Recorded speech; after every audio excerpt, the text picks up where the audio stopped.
नाज़रीन अंग्रेज़ी 'ਚ एक कहावत है कि age is just a number तो इस कहावत के पूरे उतरे ने इंग्लैंड के फास्ट बॉलर जेम्स एंडरसन।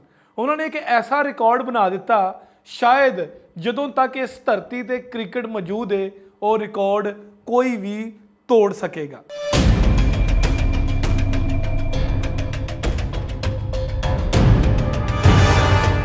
सत श्री अकाल, नमस्कार ते अस्सलाम वालेकुम। क्रिकेट की खबरों के नाल मैं तुहाडा मेज़बान नासिर अली। नाज़रीन इंग्लैंड के फास्ट बॉलर जेम्स एंडरसन, जिन्हों के नाम तो कौन वाकफ नहीं, उन्होंने इस वेले एक ऐसा रिकॉर्ड कायम कर दिता है जिहड़ा कि शायद ही कोई तोड़ सकेगा। इस वेले उन्होंने उम्र 39 साल है तो 39 साल की उम्र दे विच कोई बैट्समैन भी नहीं खेडदा, वो तो फिर एक फास्ट बॉलर ने। आख्या जाता है कि फास्ट बॉलर की उम्र जी हैगी है वो 33 साल तक के 33 साल तो बाद फास्ट बॉलर अपनी लाइनों लेंथ ते अपनी स्पीड तो महरूम हो जाता है। लेकिन जेम्स एंडरसन ने ये सारे अंदाजे गलत कर दिते।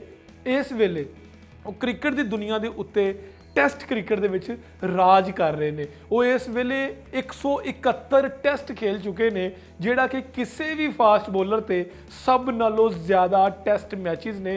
उस तो बाद वो दूसरे दुनिया के प्लेयर ने जिन्हों ने सब नालों ज़्यादा टैसट मैच खेले। उन्होंने तो ज़्यादा टैसट मैच सिर्फ इंडिया के बल्लेबाज सचिन तेंदुलकर ने खेडे ने, उन्होंने 200 टैसट खेले सी ते जेम्स एंडरसन 171 टैसट खेल चुके हैं।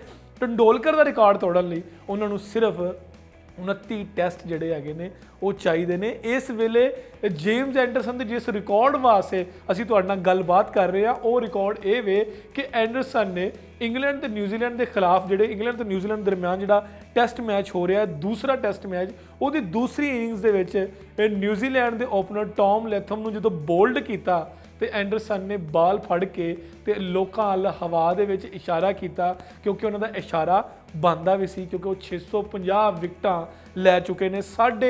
650 विकेट्स अज तक किसी भी फास्ट बॉलर ने 650 प्लेयरां नूं आउट नहीं किया टैसट क्रिकेट दे विच।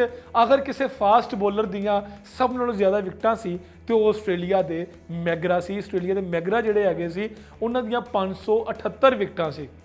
एंडरसन जिहड़े हैगे ने उन्होंने ना सिर्फ मैगरा नूं बल्कि भारत के जिहड़े बड़े जबरदस्त स्पिनर लैग स्पिनर सी अनिल कुंबले, उन्हों का रिकॉर्ड 619 विकटां तोड़िया तो हुण वो इस वेले 650 विकटां तो बाद दुनिया के तीसरे ज़्यादा विकेट लैण वाले बॉलर भी बन गए हैं।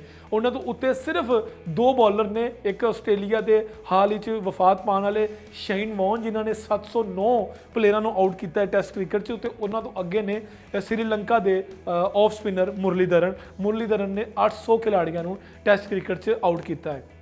एंडरसन जिहड़े हैगे ने उन्हों का क्रिकेट कैरियर जिहड़ा हैगा वो बड़ा समूथ है। उन्होंने अज तक भी किसी भी किस्म के तनाज़ात नहीं आए हैगे ने।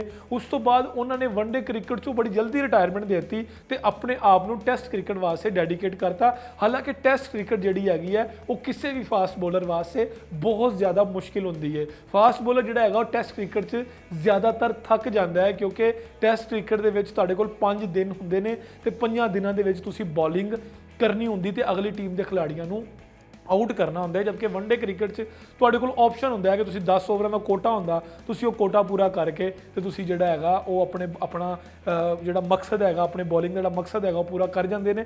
लेकिन टैसट क्रिकेट दे विच तुहाडे कोल कोई एवरेज नहीं, कोई कोटा नहीं, तुसीं बॉलिंग जिहड़ा वो करते रहना। तो जेम्स एंडरसन जिहड़े हैगे ने उन्होंने ना सिर्फ 39 साल की उम्र दे विच एज अ फास्ट बॉलर खेलते हुए रिकॉर्ड कायम कर दिता हैगा।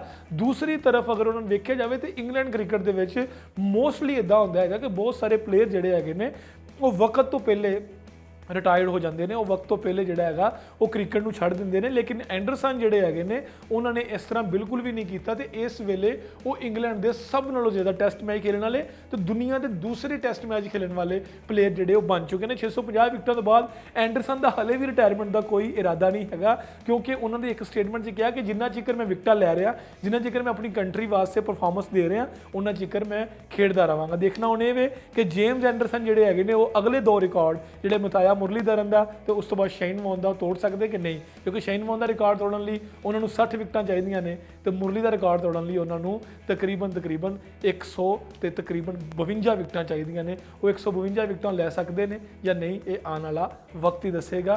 ਕ੍ਰਿਕਟ ਤੋਂ ਫਿਲਹਾਲ ਇੰਨਾ ਹੀ, ਮੈਨੂੰ ਇਜਾਜ਼ਤ ਦਿਵੋ। ਅੱਲਾ ਹਾਫਿਜ਼ੋ ਨਾਸਿਰ।